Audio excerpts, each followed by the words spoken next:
What's good, everybody? It's your boy Anonymous, the author, aka Anonymous Rap God, and I am back with a little podcast episode, man. So, yesterday was the day they got the inauguration stuff going and popping off over there, man.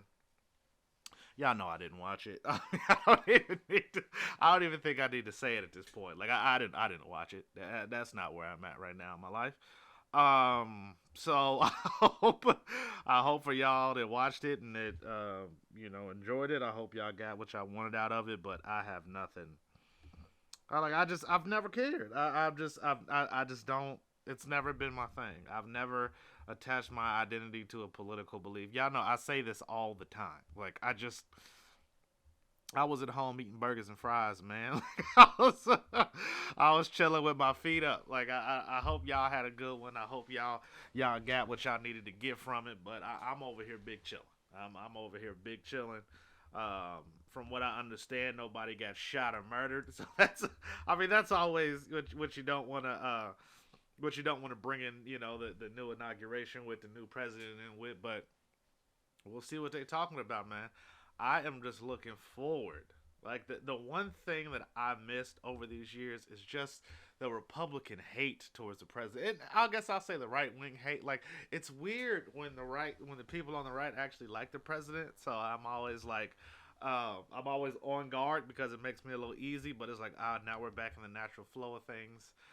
People on the left get to say he's not doing enough. People on the right get to say he's not doing enough. Just a perfect, just a really nice little balance. You know what I mean? I can't wait. I can't wait. And also, Trump on his way out says shout out to Lil Wayne and Kodak Black, and also apparently 141 other people that he gave pardons to. But hey, I don't think he gave one to the Tiger King. I don't think my man's is getting out, or Bill Cosby and R. Kelly. So. Yeah, they gonna stay in there. I think R. Kelly should stay in there. R. Kelly is still in prison, right? If not, he definitely deserves to be. But hey, shout out to Trump, man. Listen, people, people. Yeah, R. Kelly is in jail. R. Kelly's 53. Huh? You think R? I don't know why. I just feel like R. Kelly has been around forever. So R. Kelly was like, what? He was in his like 20s in the 90s. That's pretty. Shout out to R. Kelly, man. He did a lot of stuff at a young age, but he ain't getting out no time soon. I mean, we can call it what it is. I mean, he getting treated like them girls was in his place. He is getting all types of taken advantage of by older gentlemen right now. But hey, R. Kelly, you make that bed, you got to lie in it, man, and you're doing a lot of lying and bending about now. But hey, we ain't gonna talk about that. It's a new day. We happy, positive vibes over here, man. I do want to go ahead and apologize now that if anything cuts out or if you guys hear a phone ring, I'm waiting on a delivery. So we'll see what happens with all this, and we'll see what actually goes through and what happens. But I'm chilling. I got my feet up. New progress and update on my music stuff. I do have the hooks written. I have the hooks written down. I've got the outline of the songs and the tracks. I just actually have to sit down and finish writing the verses. But everything is coming across very nicely. I want to act like that. Well, how should I say this? I've been acting like that comedy competition didn't affect me, man, but it definitely did. I guess I'll just fill you guys in. I did not move on in the comedy competition, but that's to be expected. It was my first official. Probably should have done some Zoom mics before. Which is me, man. Me procrastinating and waiting until the last minute. Even with this podcast episode, I'm recording it the day of, so I'm not really ever on time or up to date on stuff. But I did not move on, and in my head, I thought that I would just kind of get back out there and I would just get back to it. But it's really been taking me a lot longer to get my feet up under me, I guess, to really start writing again. And that's what this comedy thing is all about. It's really all about writing. It's really all about sitting down and getting the scribbles out and just flushing everything on a piece of paper and then coming back and revisiting and editing and updating and doing everything you can to make sure that your craft is, making sure that your craft is honed and focused and locked in. And I just have not been doing that. And I got to come to grips with myself and just be honest and say it definitely affected me more than I thought it did, and more than I let on. Um, I just really got to get back out there. I mean, I'm a part of, like I say, I'm always parts of groups on Facebook, which I suggest anybody out there, if you are pursuing something or doing something, whether it's just a 9 to 5, or whether it's you being an entrepreneur, or whether it's you being a writer, like just add yourself to a bunch of groups on Facebook. Sometimes they can be an echo chamber. Sometimes they can be some home to some very like gooberish conversation. But a lot of the times, if you can get a nugget of information every day out of that, it'll really put you ahead of a lot of the competition that you're facing, and really put you on par with some greats. So I always suggest that get out of your own personal bubble and look for people and like-minded ideas that can lead you into it, because seeing all these comedians that talk about like Zoom mics and like hosting with other people, like it's really cool. I think at some point I'm going to incorporate that into this podcast. I did download Zoom, and I was looking up some things on how to like host and how to invite people, and like maybe 10-15 minutes can be dedicated to a little small interview with maybe some musicians, or maybe some other podcasters, or whatever we got out there. Cincinnati is a hub for a lot of amazing talent, and I am so down and ready to just start expanding my own, how should I say, expanding my own expertise, like expanding and getting out there more, I guess is what I'm trying to say, like increasing my network, increasing my viability as far as this social currency of knowing people, who to talk to, how to talk to them, and really making myself known. Because as you guys know, I've been doing a lot of this stuff solo dolo, help here and there from my label mate, and help from my mentor here and there. But for the most part, I've been going at this alone, and I definitely think it's time to expand and get a little bit bigger, especially with this COVID stuff. Y'all know I not really want to take shots, so I'm definitely not going to be one of the first people in line to get this COVID shot. That's just not how this is going to work on any level. So I'm going to have to keep, I mean, I've been keeping people at an arm's distance, but just continue to move how I'm moving, and just to increase my circle without putting myself in harm's way. So yeah, that's really where I'm at with that. Just steady working, trying to increase what I'm doing. Got this microphone, so everything sounds buttery soft right now, buttery smooth, if you know what I'm saying. I really do like the mic, and this is probably going to be the microphone that I'm going to be recording on and making music with. So get used to these vocals, get used to this sound, get used to this kind of ambiance, because I really like it. It's really chill over here, so I don't have much fear of any background noise other than the occasional package like today. But hey, it is what it is, man. It is what it is. So I got a question for everybody out there. How long until Wayne drops that Donald Trump track? How long until Wayne is out here dropping the hot tracks? You know what I'm saying? Like I'm honestly looking forward to it. I was salty that he was going away for a little bit, but hey, shout out to DTZ, that boy DTZ back on the streets, and Kodak Black. I mean, I'm not a huge fan of Kodak Black, but hey, I know he has a fan base. I know people were saying free Kodak Black, so shout out to him. Hopefully, he got the help that he needed. Hopefully, he did a lot of growing. Hopefully, he won't put himself in compromising positions. Sorry, guys. I've been fighting yawns this whole podcast so far. These long breaks, I'm really trying not to just, but it just, oh, God. I don't know what it is about them yawns, man, but I just can't hide them.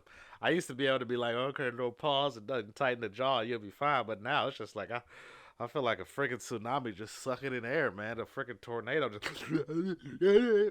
I don't know what that is, but it's definitely where I'm stuck at today. On a side note, why is Chinese food so delicious?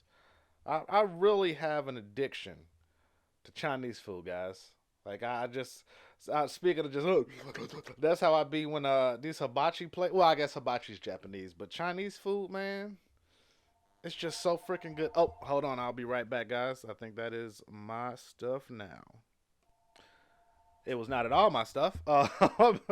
You know what I've been getting tired of getting recently, and I've been getting this very much so, especially on the call. It's just all these fake numbers, man. Like Duke Energy calls about 3 to 4 times a day, talking about how they can potentially save money on. Like, dude, I've seen the scams. Okay, this is not a new scam. It must be one of the best ploys that has ever hit the market, because they must be bringing in bank for as many people, many different people call me as many times a day as they do. It must be breaking in billions.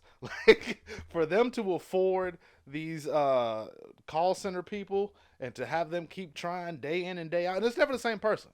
Like, it's not like, oh well, these people are, from India, or these people are clearly, somewhere in the Middle East, or these people are clearly from another country or Asian. Like, it's always I have got to give it to them. They pick a myriad of people. Like, it is very diverse. I don't even think Google is as diverse as they are running this scam. So I've got to give it to them. I've got to nod my hat to them. Shouts out to you, Duke Energy scam people. Y'all working hard for the money.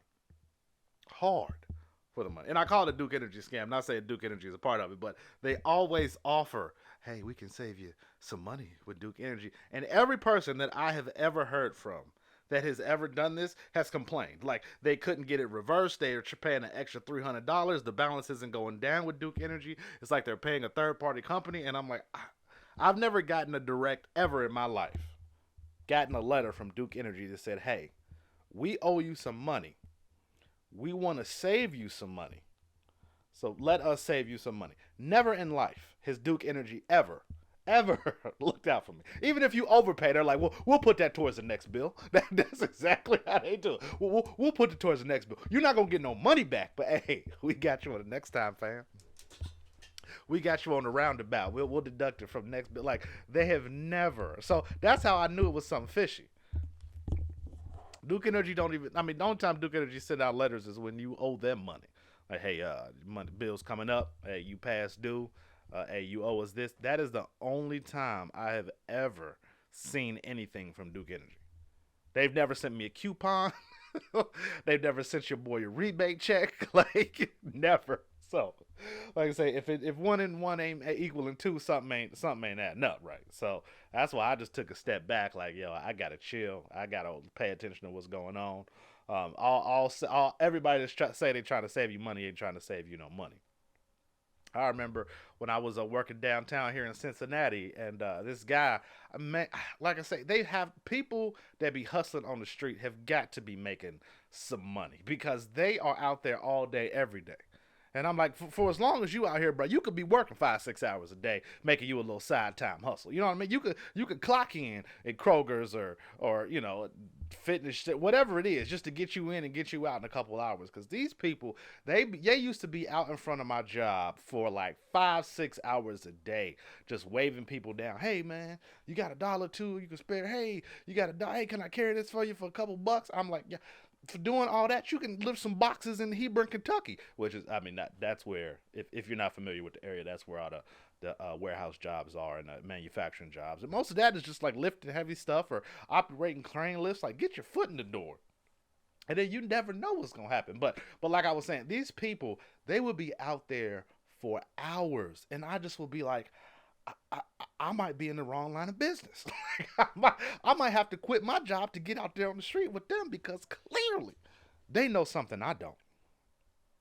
They got the insider trading. They up on the latest news. They got the newest fashion, and they weren't homeless people. At least they didn't look like homeless people. They looked like somebody who had a well-respectable job, but they were still out there every day hustling for 5-6 hours, 6-7 days a week. And I'm like, look, I don't know what I'm doing wrong in my life. I should have never went to school for a high school diploma. I should have been out here on these streets getting this street knowledge, getting this hood education. You know what I'm saying? Because clearly they got it. They up on me. Shoot, I wish I could do it. I wanted 5-6 hours a day, still be bringing in nice cash. I'm sitting here in this uniform. You know what I'm saying? I used to work at a credit union, if you didn't know. I'm in here in this uniform, sitting behind this computer screen, dealing with these crazy-ass customers screaming about where their money went. And people, listen, it's 2021. Can we just finally do some online banking? Like, I know y'all like to go down to the banks and the credit unions and whatever else in between. But can we just get online banking and then some debit cards? Like, come on, guys. Like, I never understood. People would just come in and be like, hey, could you read my balance and read off my last 3 transactions? I'm like, this could be solved easily with online banking. You don't even have to ask me what your last. You could stare at them for the next 4 hours, and they would. Well, I don't understand this, this, and this. I'm like, dog. Like, I can. What I'm seeing, you can see on your phone. Like, and I'm not even the right person to talk to. Like, if you really want to talk to somebody, talk to the higher ups. They'll give you the refund. But you know what I'm gonna do? I'm gonna have to go over to this phone and call the higher ups to get them to refund or help you with your situation. I'm like, if you had online banking, you could just send them a direct email. They could see the exact problem. You could see the problem. But hey, I'm not here to advertise for no businesses. I'm not here. But it just, it wasn't even like, I mean, I guess old people, but it's like we got smartphones now, y'all. Like, smartphones have become widely available in the world. Widely available. It's not even kind of like, well, back in the day, these people couldn't really understand. You have to get on a computer, then you have to go to the website. And even that I really never got, because it was like you literally just type it in. But we're not going to talk about that. And even now with Google, like with your address bar, if you just type in, the name of where you bank, the first place that comes up is usually your institution. Like, you don't even have to do the .com or the .org, well, .com anymore. You just type it in, and it usually just pops right up. Did you mean this? Is this what you mean? And then you just log on. And you just call them and be like, hey, can I get my banking stuff so I can log on? But people still come down here. Like, Louis C.K. had a fantastic joke. He was like, nowadays you just look into banks and you're just like, what are those people doing? Are they being held hostage? Why are they in? What the hell is going on? And that's really where I'm at. Like, why would you waste your time? Why? It's just a waste of time. You could be in your drawer, sipping your coffee, taking your tea to the face, and never have to leave.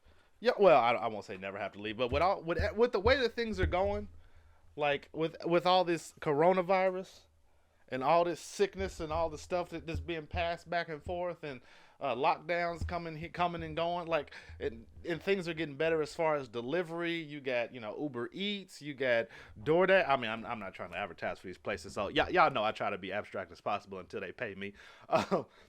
All these places that deliver not only cooked food, but places that will deliver ingredients to you.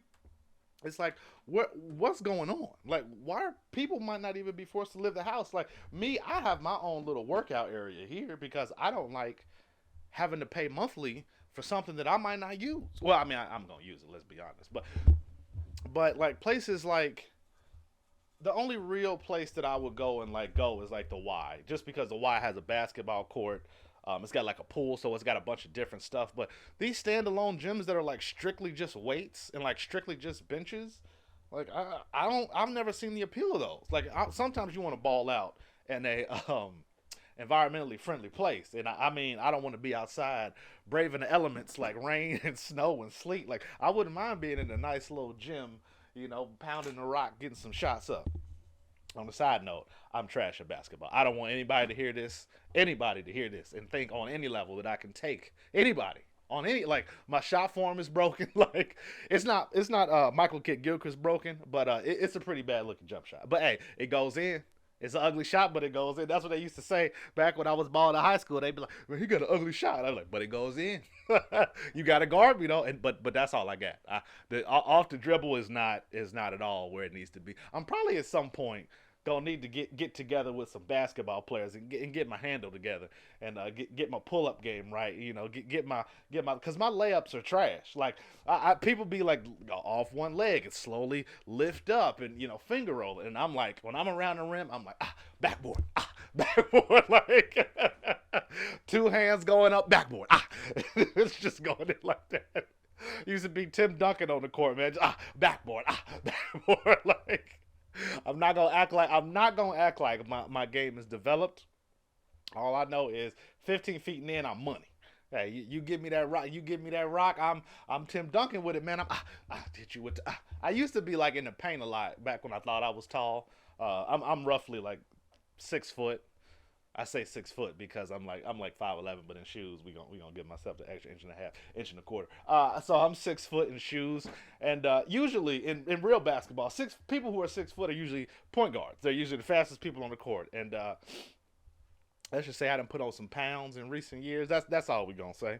We gonna leave it at that. That I done put on a little bit of weight, and in recent years, but hey, I can still go up and down the court. I can still get it in. Me being on this bike and me hitting these weights, I mean, I got a little bit of leverage, you know. I got a little bit of leg strength. I can run down and catch it and then finish. But like I say, that's about as much as I got. I got a cold stop jumper. You know, you catch me, hit him with. Hey, I'm one of those where I make a lot of noise like I'm doing something, but I don't even be moving. Like, oh, you about to do it? 5 minutes later. Hey man, it ain't no shot clock, but goddamn, you gonna do something with the ball. Oh man, those used to be the days, dude. Those used to be the days. I remember back in, I think it was high school. I want to say ninth or 10th grade. We had a lock in at this rec center here in Cincinnati, and all we did was just hoop for like that's all the like most of the guys. I mean, you know, some guys went off and like read books or whatever that is.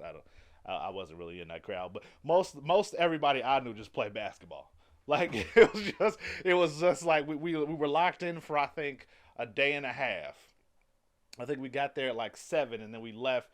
We got there at like no, we got there at like 7 in the morning, and then we stayed the next day until like I think it was like the next day at 7, and then they let us out.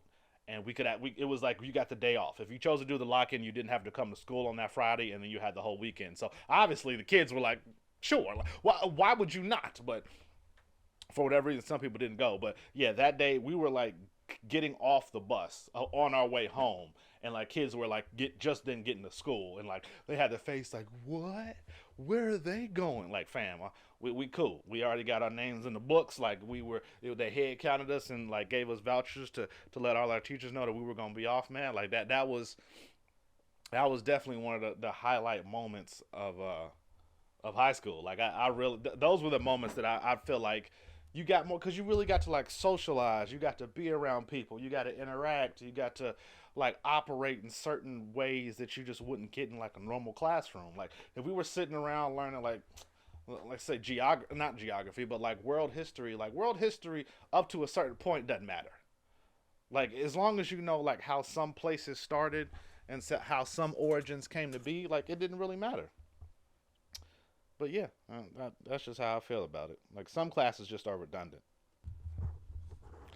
So yeah, man. I mean that's definitely one of the highlights and one of my best personal memories from high school. I hope you guys have some like really dope high school memories that you look back fondly on, and just don't remember that. Like most of my best memories from high school had nothing to do with the classwork, like the coursework. Like the thing that I never got is they say you forget 40% of the things you learn in school, and that's like at every level. Like until you get to like doctorate levels, but even then you're not learning anything new. You're just like writing and analyzing and reviewing type things. So it's like 40% of the stuff you learn in school you forget. So why are we learning the other 60%? Like why don't we actually learn things that are useful? Like I hope kids like the newer kids that are coming up are really getting education on things that are useful, because like balancing checkbooks, I mean that's kind of redundant now with like online banking, but you still need to know how to like write a check or get a money order, for example, or like certain basic banking needs, and not this PayPal and CashApp stuff. Like that's cool as like a proxy to get money online and to have interfaces where you can act online, but you need a brick and mortar like credit union, especially. Y'all know I've endorsed credit unions since I've started this podcast, but like, just don't let these kids like learn like, hey, did you know that in the middle of America it's called the middle of America? We have like a Midwest, and then we have a Mideast, and then we have a South, and it's like, dude, we have maps, we have Google. Like, why are you pounding like anything that should be Googleable, easily Googleable? It should just not be. I feel like it just shouldn't be taught like that. You need to go deeper. Like, hey, this is a bank loan. Like, you'll need to learn about bank loans because the majority of your life is going to be debt. Like, that's just like I feel like kids should be taught that. Like, hey, just so you know, 80% of this country is ran on debt. Just throwing that out there.